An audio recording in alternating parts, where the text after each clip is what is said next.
and one target was the World Trade Center. Here's ABC's Brian Ross. President Bush has said again and again that no one could have imagined what Osama bin Laden ordered for September 11th. We knew he hated us, but there was nobody in our government, at least, and I don't think the prior government, that could envision flying airplanes into buildings on such a massive scale. But that turns out not to be true.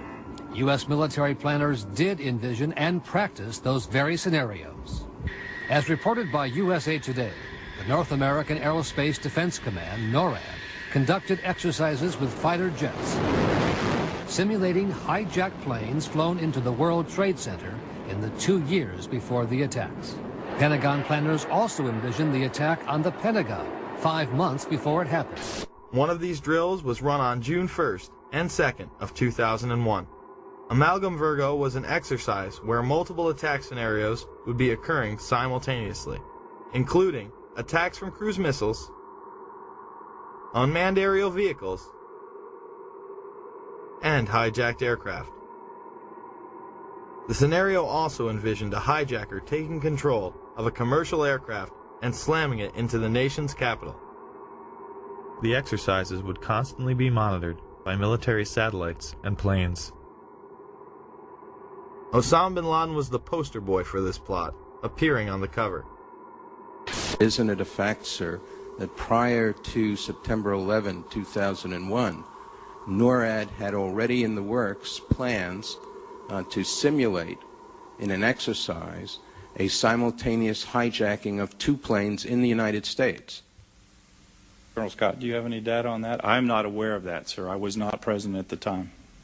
That was Operation Amalgam Virgo. Yes, sir. So what did happen on 9/11? The truth is, there was a lot more going on that day than we were being told. There were several war games and exercises being run simultaneously, involving multiple government agencies. John Fulton and a team from the CIA would be conducting a drill at 8:45 a.m. out of the National Reconnaissance Office in Chantilly, Virginia, in which a plane is crashed into a building. Other drills would literally cripple our defensive and investigative abilities on that morning. But this very interesting information, Katie, Matt, and Tom, from the FBI, they had been operating a massive exercise from their hostage rescue unit. All of their top teams, about 50 personnel, helicopters, equipment, were in Monterey, California for the last 2 days, scheduled to fly back today commercially. So all of those people are out of place. It's fair to say, according to sources that we've talked to here at NBC, that the FBI rescue operations and other FBI operations are really in chaos right now because they can't reach their officials in New York. All of their phone lines are down, and now you've got all of their special experts on this stuck in Monterey, California, trying to get a military flight back because there are no longer commercial flights. So they are seriously out of pocket, and there is a real breakdown of the FBI anti-terror coordination team, which is, of course, the principal team that would lead any effort. I actually found myself in Montana with 50 state emergency managers, the director of FEMA, his top staff at the National Emergency Management Association conference, number of emergency managers from New York State, from Pennsylvania, from Virginia, Maryland, the district, most in New England, made the flight on a C-130 last night. It was one of the only flights across the country, a military aircraft. Northern Vigilance would redirect fighter jets out of the northeastern sector to patrol Canada and Alaska. Vigilant Guardian and Vigilant Warrior were exercises involving hijacked aircraft that would go in and out of radar. These would appear real to those involved. We fought many phantoms that day. We got many aircraft calls inbound that morning that turned out to be phantoms. During that time frame, we had multiple aircraft called hijacked all over the country. These exercises would not cease until after United 93 was brought down and the attacks were over. Open line. Surveillance, Sergeant Richmond. Sergeant Richmond, Sergeant Light from Cheyenne Mountain Test Control. How are you? I'm doing fine. Okay, I need you to terminate all exercise inputs coming to Cheyenne Mountain at this time. Copy. And stay on loop until I verify that where the connectivity is disconnected on the exercise side only. Okay, no, do not do any more inputs on the exercise side and stand by. I got Cheyenne Mountain on the line. Terminating all exercise inputs. So, Grover, in case you didn't know, there's exercise. Oh, yes. In fact, more hijackings were thought to be taking place. On the radar scope, and it's not just a video game. It's actually people's lives that you're trying to keep from running into each other. Other planes were thought to have been hijacked and almost shot down. An aircraft inbound to Whitehorse from Alaskan airspace was a hijacked aircraft, and that the military flight crews were aware of this, and they were en route to intercept the aircraft.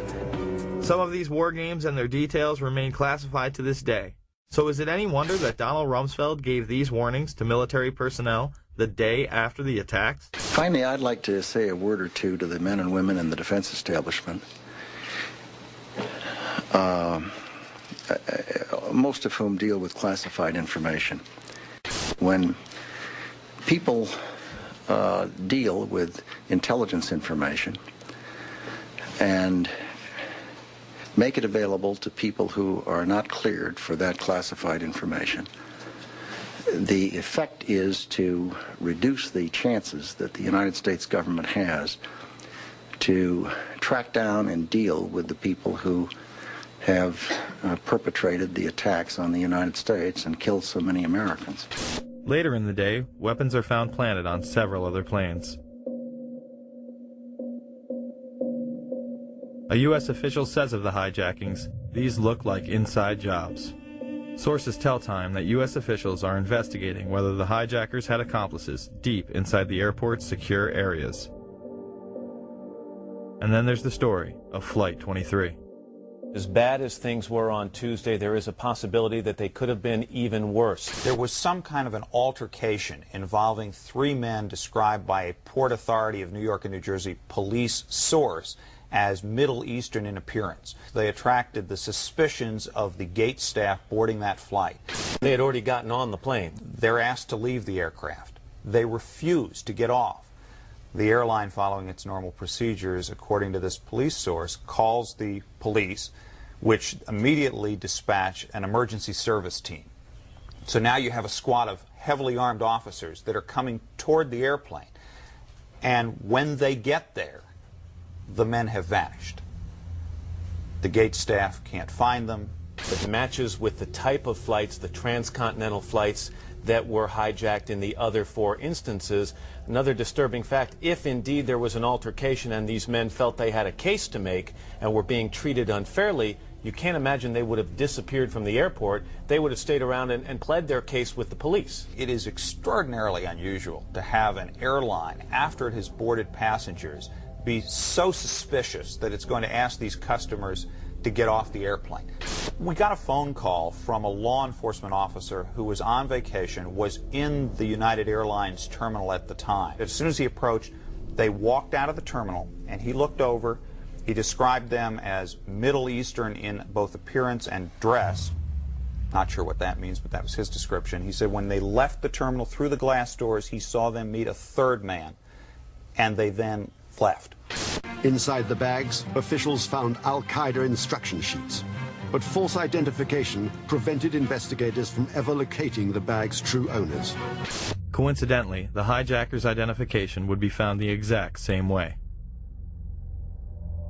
There have also been reports of luggage that did not make the plane connection that appears to be tied to one of the alleged perpetrators, and this is being reported by the Boston Globe, and contained within the luggage were supposed to be Arabic language flight training manuals as well as videotapes pertaining to operating an aircraft. Then we have that mysterious suitcase with all of the hijackers' names and all of this incriminating evidence that is supposedly taken by one of the hijackers to the airport. Why, if they are planning on a suicide attack, would they even bother to pack a suitcase? Or if they're just packing a suitcase to look like they're checking luggage, just throw clothes in there.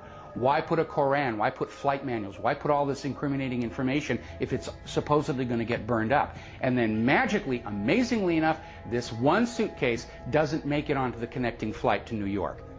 And it's just there in baggage handling, waiting to be discovered and found. If the passengers on Flight 23 used false identification, why wouldn't the other hijackers?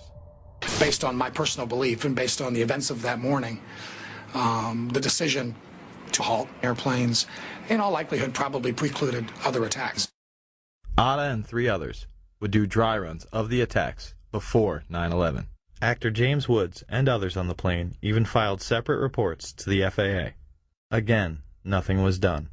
I was on a flight. Without going into the details of what made me suspicious of these 4 men, although it would have been blatantly obvious to the most casual observer, I took it upon myself to go to the flight attendant and ask to speak to the pilot of the plane. The first officer came out.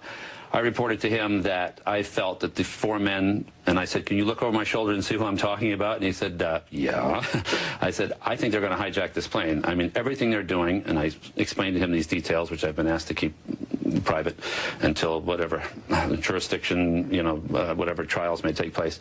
Their behavior was such that I felt they were going to hijack the plane. I found out later that not only did he make a report, but the flight attendant also made a report of my suspicions to the FAA.